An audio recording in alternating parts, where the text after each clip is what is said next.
So here's the piece. If a sex addict destroys his partner and blows up his family, and I'll shorten this as, is that okay because relapse is part of recovery? So can we take that piece first and talk about that? Well, first of all, let's just say okay is an interesting term, but is it okay? No. The addicts with their behavior have created a lot of pain and chaos and impact on many people. Some people that were uh, immediately involved with them in relationships, some people that are members of their family, some people that they interacted with in their past, and other people that have, more peripheral relationships to them, and they've impacted them. That doesn't, we understand addiction, we understand the process. That doesn't make the behaviors okay, even though we can understand where the behaviors came from. I think What about that state? So that this person asked, put in quotes, I'm assuming they've heard this in maybe one or more different places. Relapse is part of recovery. Yeah. So what do we do with that? Does relapse have to be part of recovery? Have to? Is relapse part of recovery? Relapse is a part of recovery. I mean, there are some addicts, in my experience, that are able to get sober and stay sober. I wouldn't say that's the majority. The majority of addicts that I work with and that I know have had at least one relapse along the way somewhere. So bringing me up on this is the words okay and have to. I think relapse sometimes does happen. Is it okay? Okay gives this idea to me of sanctioning and approval. And no, it's not okay. It's not what we're going for. And there's a lot of work being done on relapse prevention. And sometimes it could happen.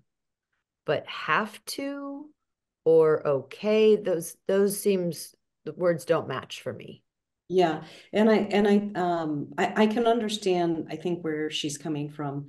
If you have an addict that is going to 12-step meetings and basically coming home, or 12-step meetings or therapy or group, and basically somehow has heard, hey, if I relapse, oh, that's just a part of recovery. So, that's okay. And wife, partner, you just need to accept it. Like I am going to relapse. So, I don't know, you know suck it up kind of thing. So I can see how this could be very triggering and upsetting for the partner. And so, I mean, when I'm working with an addict, the very first thing I say is, I expect sobriety. Like well, what if I relapse? If you relapse, we'll work through it and there's going to be consequences for that. The expectation is that you're sober, you stay sober, and you enter into recovery. So those are two different stages. Sobriety is one thing, recovery is another. And we want you to get as sober as quickly so that you can get into recovery. And I always say, so the sobriety part, that's the easy part. The recovery part, that's the really hard part. And especially healing the damage that you've done to a majority of people in your life because of the addiction. So I think it's important to not I guess allow an expectation that relapse is going to be part of recovery.